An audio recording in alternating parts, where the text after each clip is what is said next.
Yeah, it's been a long time coming, so I'm really excited.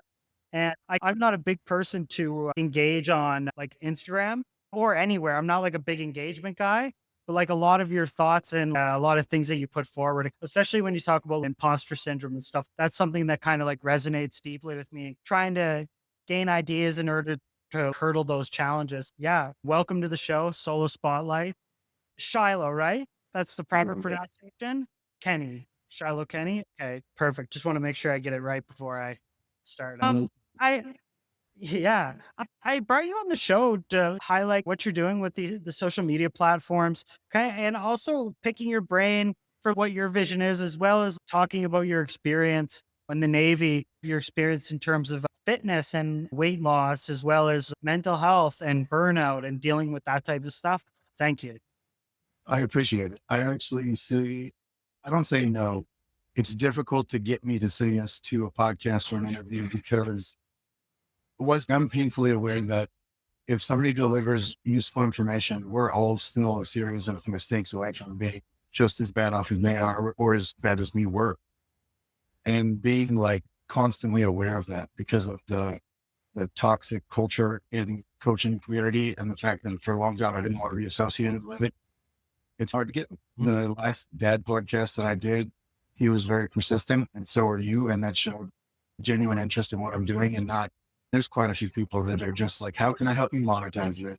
How can I help you make money? Because then we'll make money together. I don't want to attach dollar values to any useful tools I give to somebody. I don't think that us getting better should cost money. I mean, if you're on Syracuse, that's one thing, but if you're listening to somebody on the internet and you think, I want to dive more into his content, it shouldn't cost it, in my opinion. No, I agree. And that's one of this like consistent struggles where I like where it's this back and forth of like because my read is like a lot on like intuition, where it's if I just say, yeah, that's gross.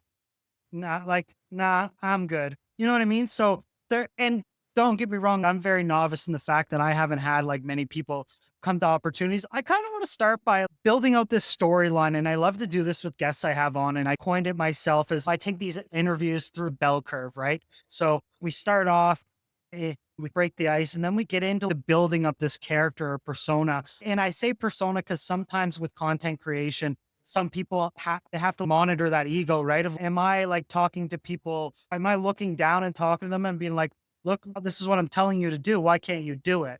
And then there's another thing of being in the trenches.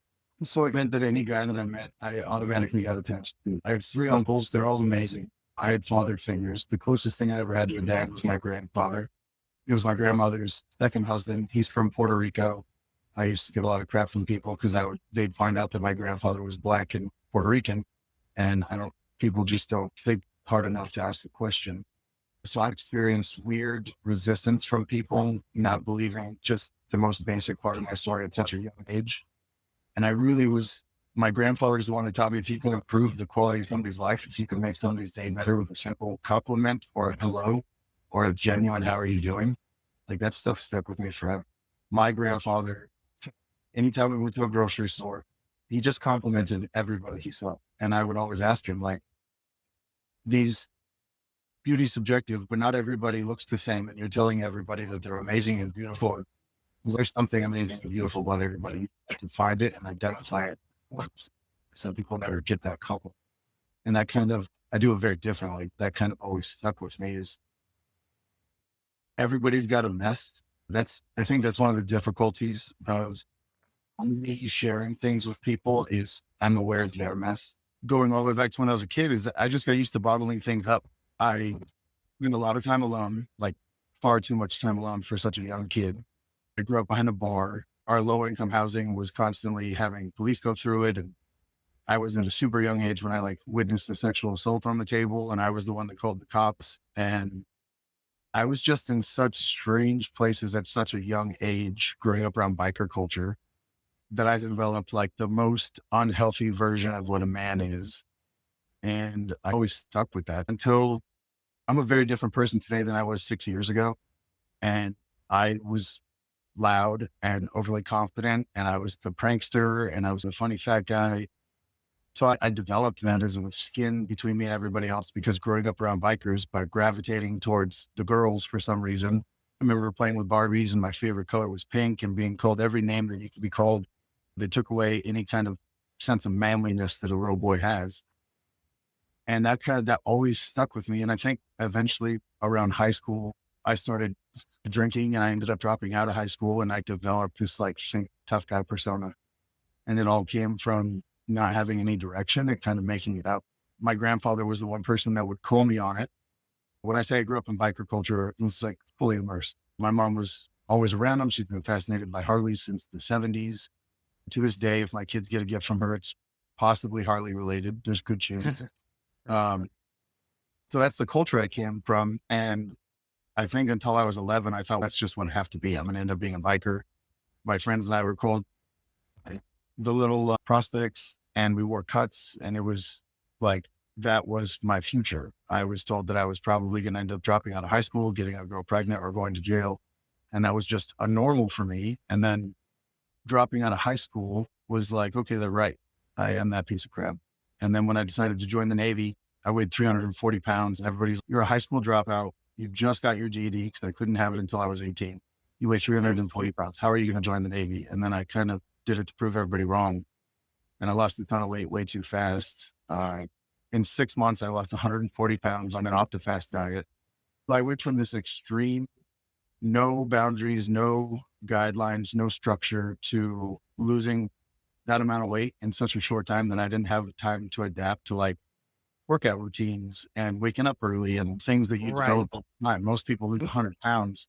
You're looking at a year of work and I didn't have to do So, any work. I just ate very little food. so going back to experiencing your childhood, like when did you start to develop this like idea of like self-awareness where and did it ever like switch for you in terms of you were just doing your thing to then going, oh, like I can tell that this person like doesn't like he doesn't like me or like he's not and you're like aware of certain actions. Did that was that in your teen years or like how long did that because growing up in that it probably accelerated your kind of maturity if that makes sense because you're not hanging around with a lot of kids. You're not so it's the expectation for you to grow up is like immense. So take me through that. Where was there certain moments in your life you think you had to do stuff that like other children wouldn't do? Like you talk about calling the cops and witnessing like a sexual assault, stuff like that. And were there like things like that kind of now looking back that, oh, that was something that was put on me like way too soon? Yeah. I was actually talking to a friend about this yesterday, all around the same time frame. I think I was 6 when we moved into this apartment complex. That was when my mom got a job working with abused and neglected kids. So my mom didn't have any outlet. And I don't think she did it out of any place of animosity. And she's apologized for it. I don't know how many times. But she would come home and tell me these like graphic, detailed stories, not like her interaction with the children, but like case notes. And she needed somewhere to put it. She didn't have therapy. So I would get, And then you're the dumping ground. yeah, I was 7 or 8 years old and I was getting like graphic details that would make cops tear up. And Right. when like my mom's favorite book when I was little, I still remember was a child called It. And this man wrote a book called A Child Called It about just being treated, I don't know, like furniture. I remember that being one of the references in the book of barely being fed and having love and attention and all these things withheld. That was my mom's favorite book. And then I would hear stories about other kids. So my assumption was like, I'm not being beaten. I get to eat every day and I have clean clothes. So like I wasn't allowed to complain. Yeah, it's very like being put into certain like settings and then like looking out into the general. So I work in law enforcement. So like for some reason I have like this not fixation, but like sometimes I watch like a lot of body cam video and I go like, how healthy is this? You know what I mean? And how healthy is it for the people around me to be wanting to watch this type of stuff? But it says a lot for that person's need to like dispel this like anxiety or tells you that this is something that kind of like rots away at you, you know what I mean? And then it's like it starts to leak in to other people, i.e., kids and spouses and stuff like that. And it just goes to show you like type of workplaces and like how like ruining they can be. but it's also, you got to work, right? Like you got to make, and again, it's not that it's the bad work. Like it is, some workplaces can be bad, but it's also, it's your choice on what you're deciding to digest, right? Like going and over obsessing on YouTube about certain functions. Yeah. Like you're doing it to yourself. Right. So it's, and I'm sure at that age, like what was the availability of services for mental health, right? Like when it came to Well, therapy and stuff like that, A, it probably wasn't readily available, and B, it probably was very expensive. there's just a complete misunderstanding. So it'll come up again later, but I have an eating disorder. So when my mom found that out, all she remembers is that I lost all this weight on a liquid diet. And I was told repeatedly to make sure I didn't screw it up because it cost my grandma a lot of money. The way my mom checks in on that is, how's your eating disorder and how much do you weigh? And I'm like, the only right question is, how are you doing? Yeah. And are you okay? If somebody Yeah. has an issue, that would be like finding out I have some terrible phobia and then just surprising me with it. Going, hey, does this still bother Yeah. you? It's like you're twisting the knife, Yeah. you're just you're There was twisting the another knife. trip, like, I think she needed to find some Tylenol, and there was a cupboard above the toilet in the lower restroom. And that was where I used to keep meds all the time. So she came out with my bottle of Prozac, and her way of initiating a conversation was, oh, my doctor gave me this too. And then Yeah. there was like a short talk, and then she went up to bed. And it's frustrating, like having to establish boundaries with parents, because I know there's things she wants to talk about. But I've been working through with some other people. It's really difficult when kids feel like they have to parent their parents. There's a resentment. I don't have a dad. I like, it's Yeah. not, I didn't even get a mom. Like I had a best friend for a long time, but by the time I was old enough to realize I need a parent, I need a mom, I think I was 16 or maybe 15 when I asked my mom to stop buying me alcohol because it was becoming a problem. And her Now, answer do to that you, was, stop asking. Like, right. I But was giving no, you boundaries. This is yeah. becoming an issue. I would like to function like a human being. And her answer was, stop asking. But that is part of agriculture that she was immersed in since the 70s. If you don't want to do something, stop doing it. And if you want to do it, just do it and be quiet about it. And So now, do like, you we need think to when you, reconcile. sorry, No, no. no, no, I was going to ask, and we'll talk about this more when we get into the content of the idea around it. But do you think this had, do you think you were hyper polarized to the others because you've experienced it so heavily when you had children yourself? Was this like a hyper thing of, I'm not going to do this? And like the No. way, like, or was that ever like a worry where you're like, oh, I don't even know how to be a dad. I do, but do I? Is this how my father should have treated? Like how? So what? Bring me through that. So I realized that if I ever wanted my kids to not experience the same struggles I had, that I had to be intentional about trying to help them avoid that. And that doesn't happen by not talking about it. So I don't know that there was a moment that I was like, I'm going to be a mental health advocate, but I can remember my son was maybe 6 or 7. We both had backpacks on. We both had hats on the entire. Every time I took my hat off, he took his off. Every time I took my backpack off, he took his off. I was having a particularly like worthless feeling day. And I looked at my little 6 or 7-year-old son in the face and I said, stop copying. There's so many other people you can be like. Like, I'm not the one you should copy. I still remember the look on his face of, you're the one I'm supposed to want to copy.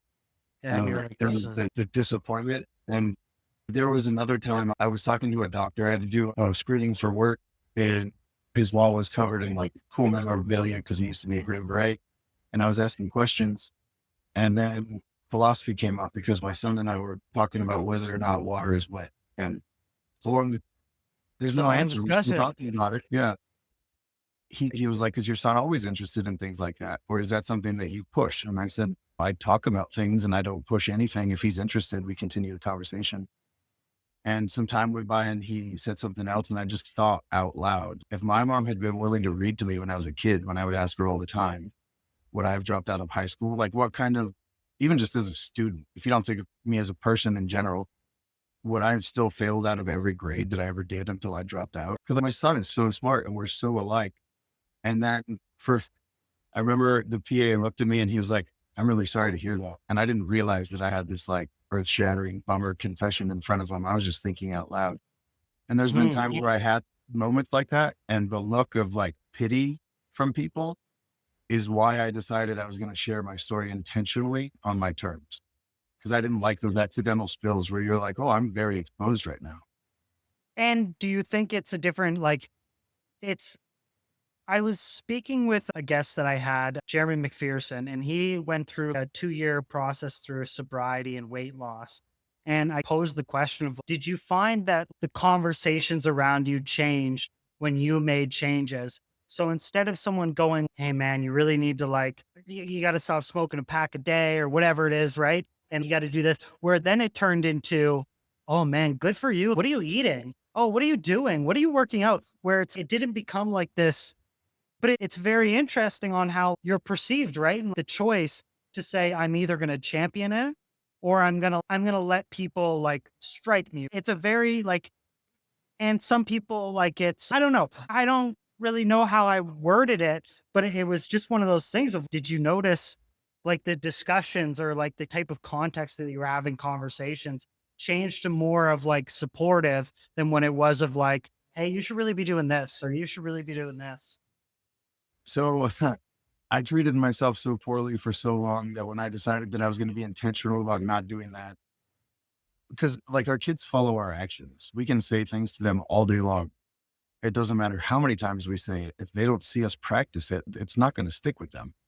And when I would talk about kids, like little things, like if a kid gets frustrated and they're like, oh man, and they like hit themselves or just little things, I would be like, that's not how we react to frustration. We don't, I wanted them to have healthy ways to vent and I needed them Right. to see it. So I just started figuring things out with them. It was very strange. Initially, the nicer I was to myself, the more selfish I was to everybody around me. And Right. it's a difficult truth because if you've done everything for everybody else all the time and you didn't make time for yourself and then you do, it feels pretty selfish to the other people because they've had unlimited access to you for whatever they needed for X amount of time. And like And how that's how are you encountering that? That's an interesting thing you say is, and I think again, having the courage to do it, but also like, how do you navigate like not feeling bad for yourself for taking care of yourself and then being like, no, I actually can't allocate time to you because A, you're a bad influence, or B, like I have other priorities. And one of the things that I started using, and it's not, it's more metaphorical than it is like factual, but I just tell people, listen, it's business, not personal. Like the fact that I got to do this and not this, it's not about you. It's not that I don't like you. It's not that there's this big scheme behind it. Occam's razor, the most simple thing is probably the most common. It's, dude, I just, hey, there's a scale and you just ain't weighing high enough on it. And it's like that just, and it's just a harsh reality for people to take.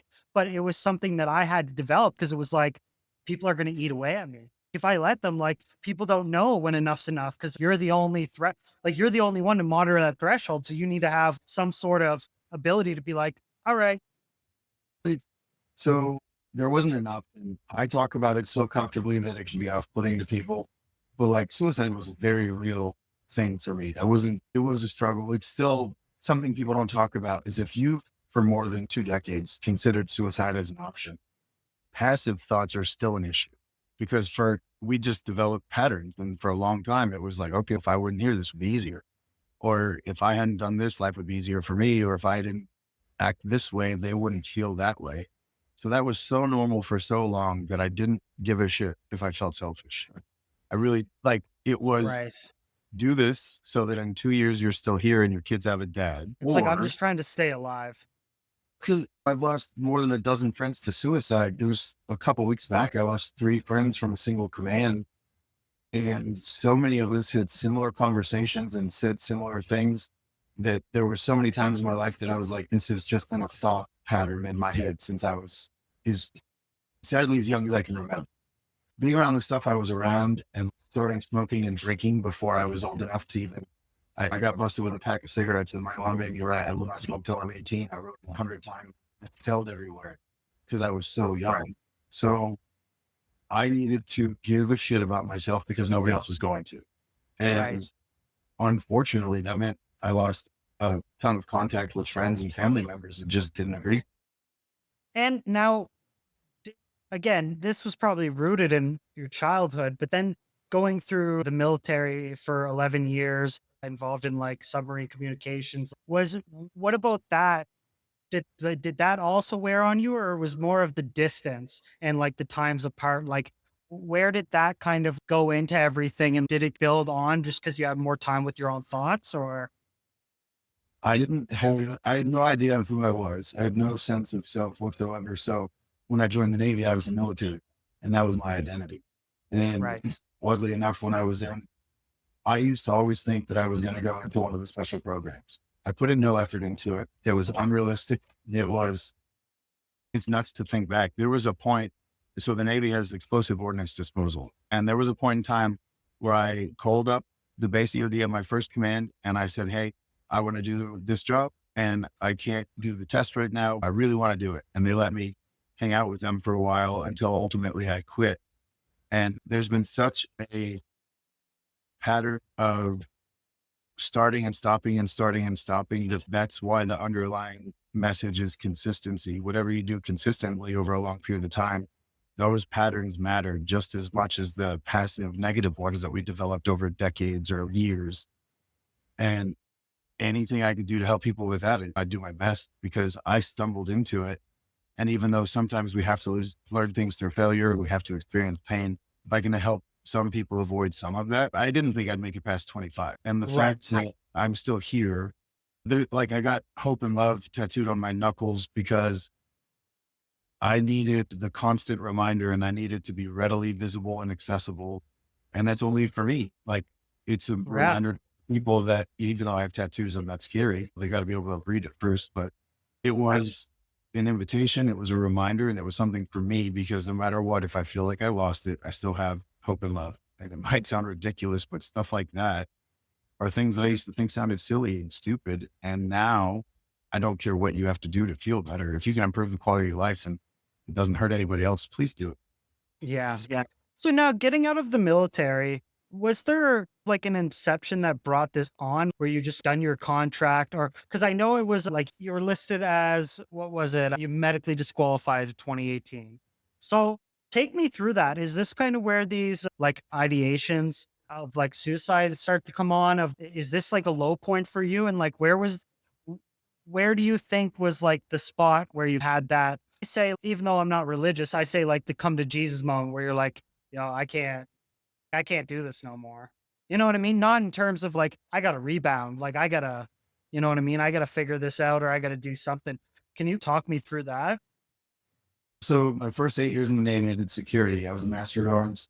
They can do law enforcement. They can do security. They can do force protection. So I inspected a lot of vehicles and did a lot of security, but I was never traditional based cop. And that was what I did for about the first 7 years. The seventh to eighth year, I went to submarines. And then the last three was the medical portion.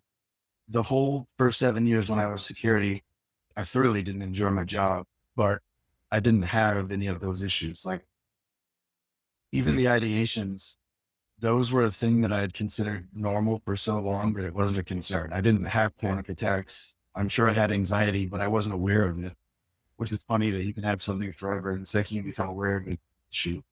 That was the most frustrating part. So 7 years, and then I choose to go submarines because I wanted to stay military because it was my identity. I figured, and I was never even like a gung ho military guy. I was never anti-military, but if you asked me what I did, I would just say I'm in the Navy. That was the end of Right. the conversation. I didn't wear unit patches or unit T-shirts. I know Yeah. You averages. were like the hoorah, like we got the anthems and I felt like I didn't do anything. And not because of my job necessarily, but because I was medically disqualified twice, because Big Navy said, hey, you have to stop doing what you're doing long enough so that you can medically clear and go back out to the fleet and do your job. That was really hard because if it had happened in my first term, it wouldn't have been so confusing. But I had two successful enlistments before I went to submarine school. I went to submarines, and then 2 weeks into my first patrol on a submarine, I had a panic attack. And this panic attack was like, thinking back, I don't know how I went through the next couple months just because of how severe it felt and not being able to reconcile that with there's no reason for me to feel this way. So I was on a cleaning team because there was an inspection coming. I stood up underneath a pipe, and when I hit my head on the pipe, I like something snapped. Because before that, I don't know that I would say that I was super anxious or nervous. I thought it was cool. First 2 weeks underwater, it didn't ascend to that. It just one day stood up, hit my head, had a panic attack. So I went and hid in my rack and I got spotted by a couple people on the boat. And I remember thinking like, this is it. I'm done. Everybody's going to talk. So I went to the wreck, and when I literally couldn't stop crying. It was 15, 20 minutes. Then I went to the medical shed. I asked Doc to come back.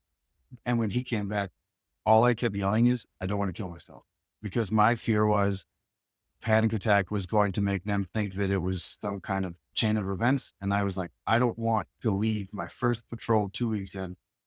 I don't know what this Yeah, is. there's too much on the line. Yeah. And There's way too much on the line. I had just switched jobs. I was almost halfway through like 20 years in the Navy. If I had done 20, I had just moved my family to the East Coast. The kids were old enough at that time that they were like, oh, dad's got a cool new job.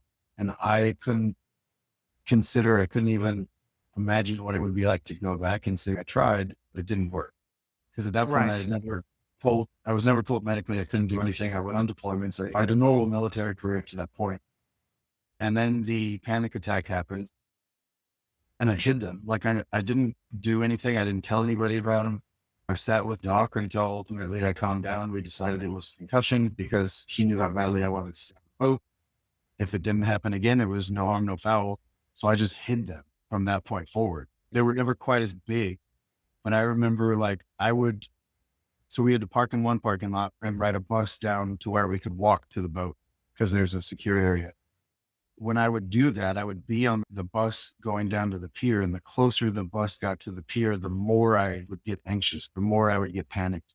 And I would just wonder, what am I going to screw up? How long is it going to be until I make that mistake? How many people are going to find out? Who's going to yell at me? Like, it was worst case scenario before I stepped foot on the boat. And that just became debilitating. And one of the jobs I had on the boat was sail coordinator. So I was in charge of a certain amount of maintenance.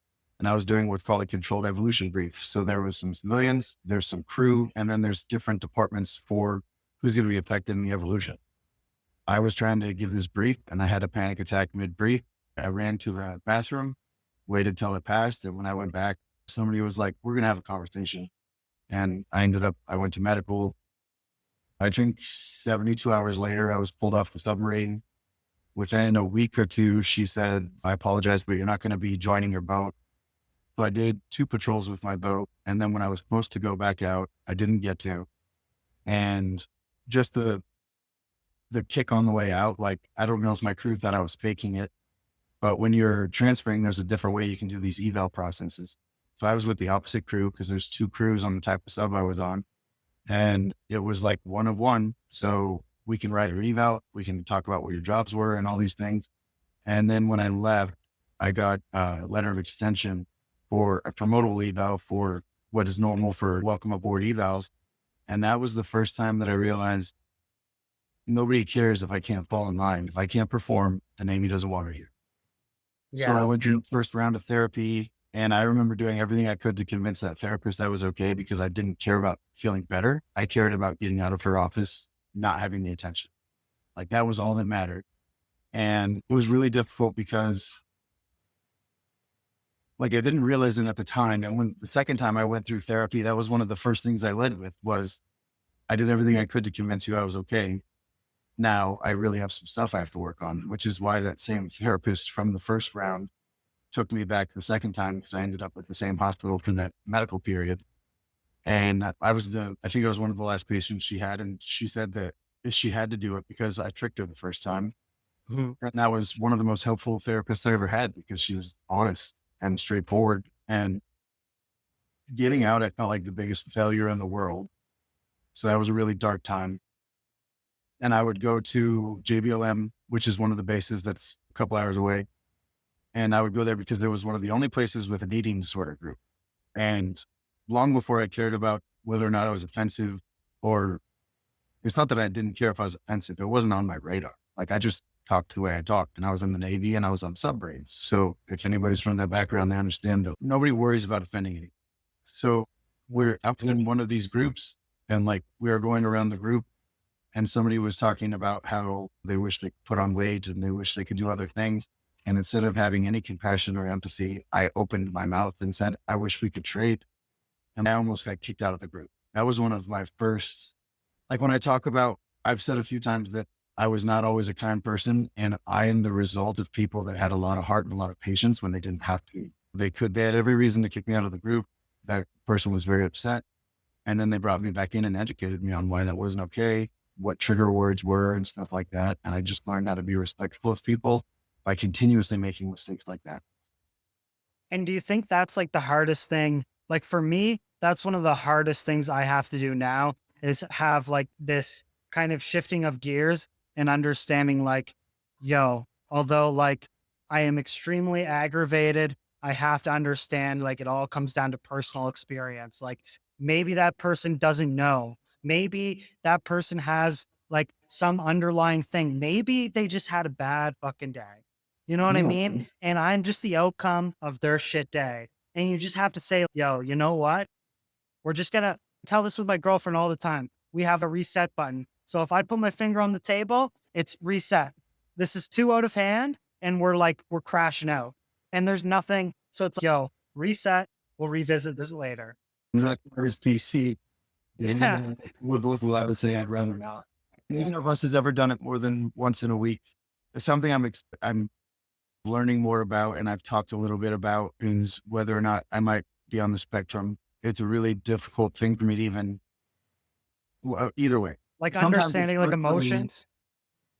It's, if it's true, it's frustrating at how many people watched me fail along the way, because I've never felt like I belonged in any room I was in. For Right. nobody to ever say, I noticed this behavior that is hurtful. But because of that, sometimes if I'm not in the right headspace, if Danny wants to talk to me about something, I won't have the capacity. And it's a joke, but every time it comes up, if the walls need to be painted or we have to pick Christmas pajamas, don't ask.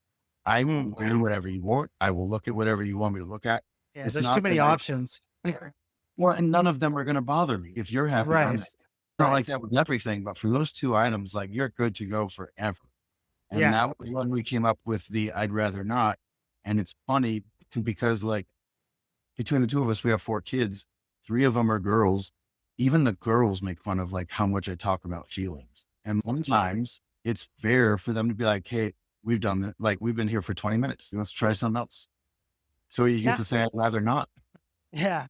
Now, do you think that, because it's very interesting you say that, because it's like people do not like talking about, like, when you go into like, start talking about, yo, I felt this the other day and I didn't know if it was weird. It makes people like, it makes people freak out. And like, how do you navigate that kind of knowing that, hey, it's completely fine to think that way, but is that ever like a worry of, oh, am I like too introspective and am I like twisting up like what is perspective and what's reality? And am I thinking so much about it? Cause I do the same thing where I'll give you an example. We went to a farmer's market. We went there and we parked. If you go to the farmer's market, you have free parking for 2 hours. Immediately, I was like, what do you think the farmer's market had to pay to have us get free parking? And they're like, why? This is my Like, first question. why? I wonder how Curiosity. much, right? So it is like someone called me inquisitive and I thought I took it insulting because in today's day and age, like people don't want to hear that shit. So like, how do you navigate that? And sometimes it's putting yourself in the same room and then sometimes it's understanding the room you're in. So it's like, how do you have that balance? I don't have space or interest in small talk. I'm not good at it. If I have to participate in it, it's very forced and it's very disingenuous. But sometimes there's rooms and circles where it's mandatory. But I can't pretend to give a shit about something I'm not interested in. Everything has value and depth, but if we're spinning circles talking about nothing, then I don't have the capacity. So something I've told people more recently is I don't know, we're exploring this spectrum thing. And the reason it's even weird to bring up is because so many people use it as, oh, now I can just be different. Or now Well, yeah. everything that I do that's different is explainable when I just have some things I want to look into. I haven't been diagnosed. It's just a conversation. And that is a difficult conversation to have with people because now I have to explain, like it's become an issue at a recent job where I no longer work, where I was asking questions because I wanted to get to know people. And I asked things I'm not going to ask 5 questions so I can ask the fifth question. If Right. I get to know somebody, I'm going to ask the question. And I did that. And I didn't find out until almost 2 months after the fact that they thought it was intrusive and rude, which is And you're fine. like, yeah. If And you you're like, think it's intrusive and rude, tell me in the moment so I don't do it again. Don't let me fuck that up for the next 2 months and then be mad at me after. exactly. And then it's kind of, and it's one of those things too, where some people, although it's like crass, I could say, but sometimes it's just, hey man, whatever you got to feel to get through this, I don't know what it's going to be. I have no control over that, but it's going to be your choice of like how you decide to tackle this. Cause we were all here and the experience is the experience. That's not like the way that I interpret it is going to be different. Now I might be crossing the line depending on the actions and the things I say. But at the same time, it all comes down to that. It just, like people need to understand where again it's just maybe this person just didn't have the intention to like now you start having like this introspectiveness and you have this like hyper self-awareness as a child just because like you were forced into these adult settings, right? And then going through you're getting medically disqualified. This is like a very dark time, but you're coming through it, you're going to the groups now. What was like when starting sharing your idea on social media, one of the things that I always have for people that try to create content is, did what you set out for a vision be what actually went out onto a platform? Or what kind of things did you have misconceptions over, or you had to adjust your thought process? So initially, Operation Strong Dead has taken on a meaning about strength and fatherhood, but the name was very specific to me. Like I just started posting content. If you scroll back far enough, it's like me swinging kettlebells to the Red Hot Chili Peppers with a little like self care or something. And it developed over time. And when I said, okay, this is what I want to be intentional. It's never been to just men and it's never been to just fathers. And I understand that I understand why it's felt that way or perceived that way. 50 at any given time, 48 to 53% of my audience is women. So there's a lot of widows or spouses or single mothers of teenage boys that have a lot of questions and get a lot of value from the content that I make. And in the beginning, I thought that I had to produce something. I would try to make stuff and there's really cringy old, like walking in the door and then doing this and trying to show my pre-workout routine after work. And I had a friend that said, you have a personality. Her name's Nicole. Thank you, Nicole. You changed everything. She said, you have a personality and you have a sense of humor. Let that come across in your videos. So sometimes I have seasons where I'm goofy in videos. Sometimes content's super uplifting. Sometimes there's a season where it's dark. Ever since I went through that awkward phase of trying to create things that people would like, I just made things that I thought needed to be made. And the reason things can be posted anywhere between 2 p.m. or midnight is because I literally make things when it feels right. I've tried to, so if I edit something from a television show, from a movie or a compilation or like a Theo Von edit, because he has tons of really cool, positive stuff, those are different. That is a thought, that's an intention, but it's triggered by watching something and it making me feel good. And then me Mhm. thinking, okay, because there's a big controversy right now with sharing other people's content. What's good? What's bad? How do you Yeah, try to what's keep like things grifting? from I have the same thing. I share a lot of YouTube shorts on like a Jelly Roll or Theo Vaughn or the same thing. And then but it just depends on like how you're spinning it, right? It's not that you're doing it. It's like, whether it's not, if it's in good taste or it's in bad taste. Are you stealing like one to one and, or is like having a detailed description or caption of what you're actually trying to gain engagement from? And again, I think regardless, you're not gonna have 100% like in like favor of what you do. So with anybody or anything, so it's one of those things where you just got to go. Yeah, there's gonna be people that like that say this, say that, and but again, what I say is if I turn around, like the first time someone came to me and said, hey, I watched this episode with so like, I really liked it. Or one guy came to me and he said, oh, I interviewed a guy at the start of Ramadan and he was Muslim. And someone came to me and said, hey, even as a Muslim person, I felt like I learned something from that episode. So then it was like, I'm good, say whatever you want. It doesn't matter because that was the goal. I went like my life cycle was completed. So it's whether that happens 20,000 times, it's like, I did it. That was proof of work, proof of concept right there. So I think people also have to consider that of it is the repetition and like doing the things, but it's like that positive feedback loop is something where people say, that's the job done. And then it's like you scale it out. And that's where I want to go with this is you've also been able to like scale out your platform to like fundraisers and stuff. Talk to me about what made you do that. And was there certain roadmap in trying to do that, whether that be like legality wise or creation wise, or what did that look like? The beauty of me doing everything on my own is if it's legal, I don't have to worry about if I decide to do it and it's within the boundaries of whoever I'm working with, everything's fine. There's no overarching approval process. That was the coolest part was like the first fundraiser I did was for the Travis Manning Foundation. And they approached me. Like they asked if I would do a fundraiser. They asked if I would make a post. I happily did it. It's not that I don't make veteran content because I don't like it. I don't make veteran content much because I don't super identify with that community. One of the populations I want to reach is veterans under 40 because in my job, I'm trying to help people get services. Those are the ones that are the least likely to seek out services. They either don't want to be associated, they don't want to go through the hassle. There's all these things. And it's like, sometimes just making people aware of what there is. And that's the hardest part to overcome is if I worry about who I'm going to offend or whatever, it's all about intention and being willing to say I made a mistake and fix it. Oh, yeah. Sometimes people ask in the peer support space, they're like, when do you know to break the rules? And if I've been in a room where I taught a suicide prevention class and the woman afterwards, when we talked about the language we use, where we go away from committed, because the example I use is if we're trying to correct the language around suicide, we don't want to use guilt, fear, and shame to try to keep people around. So when you hear committed, you think of like a sin, a crime, you think of all these things. If we can eliminate those barriers, we can enhance the likeliness to get help. And this woman came up to me afterwards and she said that was the first time that anybody has ever told her that her dad wasn't a bad person for ending his life. And he ended his life 28 years earlier. So for 28 years, anytime her father's name came up, that's the guy that killed himself. And I was the first person that said he's not a bad person because he did that. And like I asked her if she wanted a hug and she said, of course. And she got a hug.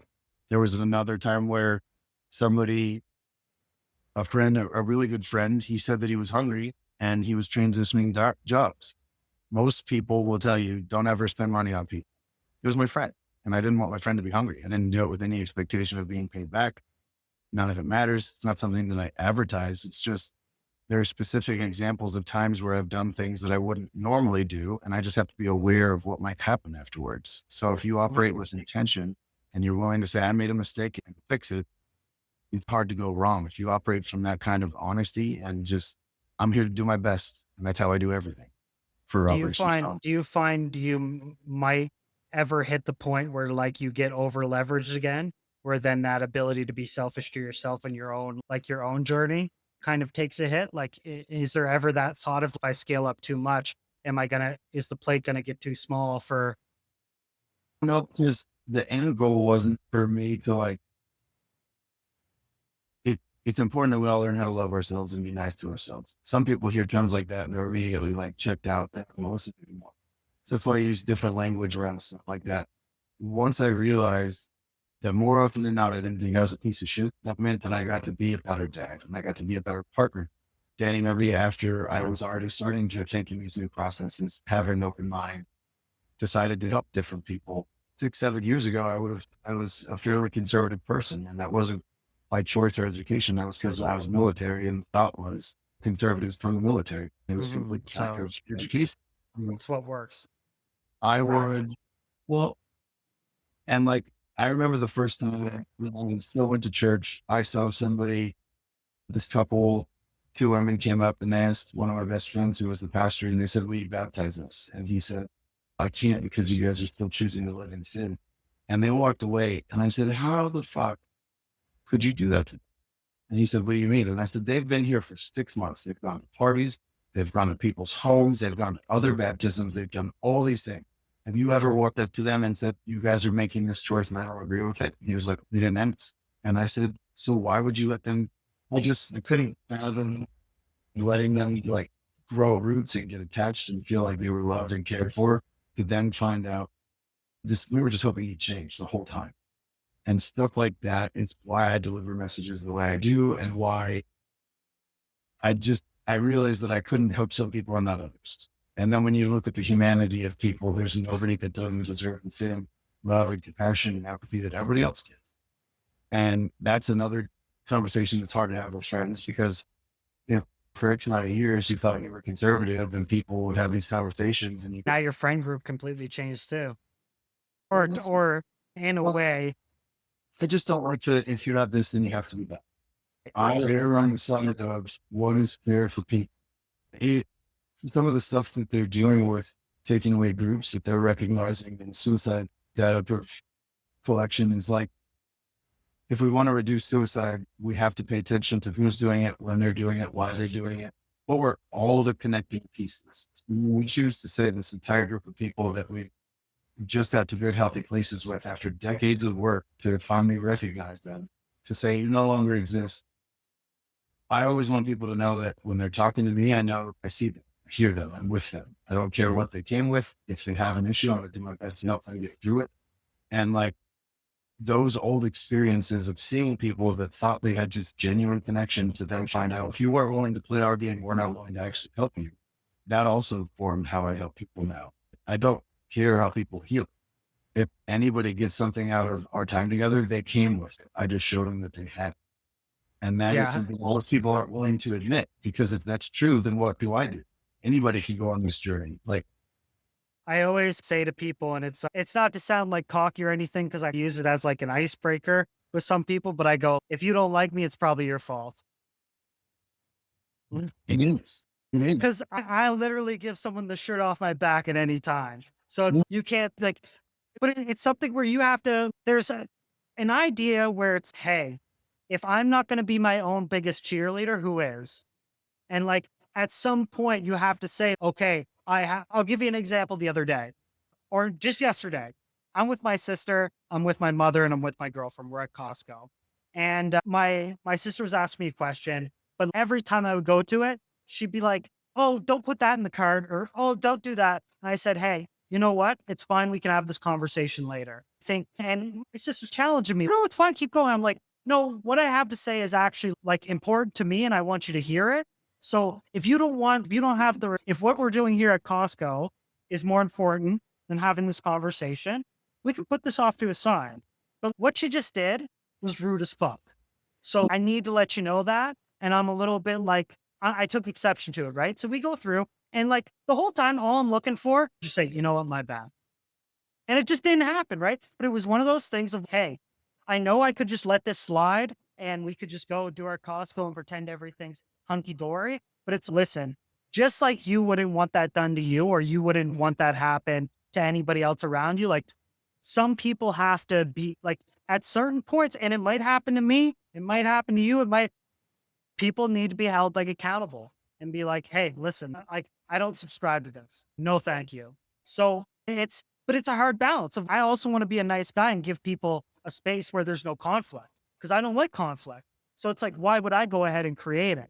So it's this weird conundrum that I always face of, is my type of demeanor actually like working against me?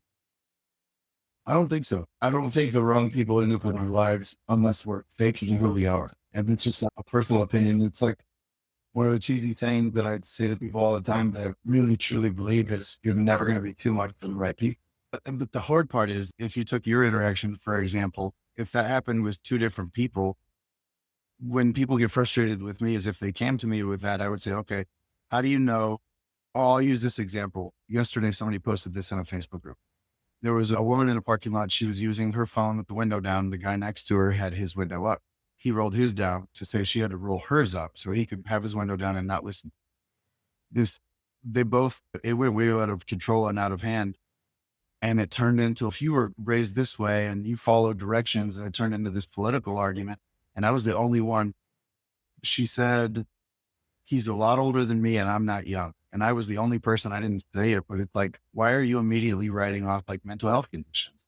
Are you sure he remembered where he was? Like, stop assigning malice to what could just be explained by stupidity. Yeah. And that's, People are and offended. They're like, you can't call people stupid. It's like, no, if people do stupid things, and if you do a stupid thing, you can learn from it. But if you do things to just be a shitty person all the time, that's pretty hard to learn from. It's Yeah. not a lot of And, and, and, constructive. and sometimes it's opening the floor to that and being like, no, let's talk about it.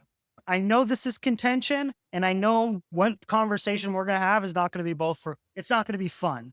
But at the end of the day, it's in order for us to move paths in whatever relationship you have professionally, so personally, whatever and I think that's unfortunately, that's where you get the most amount of growth, but it's a hard balance of, sometimes that ain't it. You know what I mean? Like sometimes solving a problem, but yeah, you just have to know it's everybody's their own individual person. It's like maybe sometimes you can sit next to a couch with someone and have a quiet conversation and everything's going to be learned. And then some people, I might have to chew this guy up. And that's a hard balance, right? It's a hard balance because you're like, man, like I don't really want to be seen as this guy, or I don't really want to come at people. And if someone came at me, I would lose my shit. So I don't like, but sometimes you say this is over the culmination of me trying to teach this person or whatever kind of accountability I'm trying to give this guy.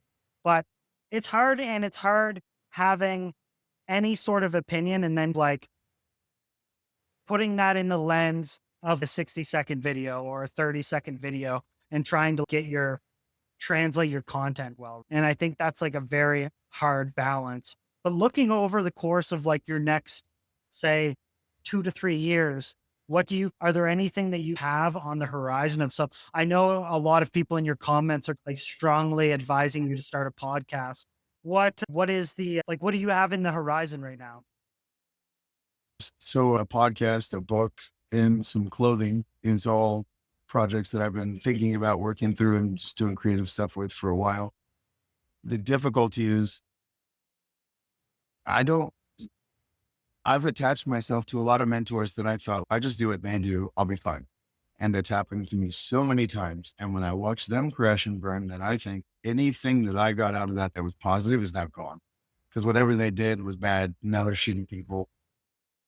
I'm working on a way to figuring out how to intentionally show people that we have to own our own stuff. There's value in what I share with people, but the idea of me standing on a stage over other people to tell them how they can do it to be more like me is gross sounding. So now I, what would be the prerequisite? More training?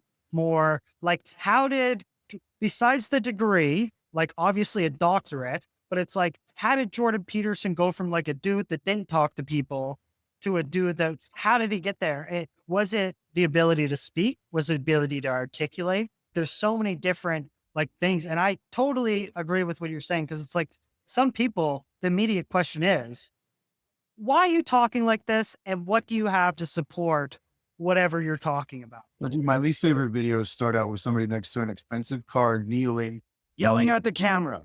Hate Yeah. those, dude. Half the time, that's not even their fucking car, man. And that's Yeah. not even exaggerate. That's a It's fact. disingenuous. Yeah. Sometimes they do it at car lots.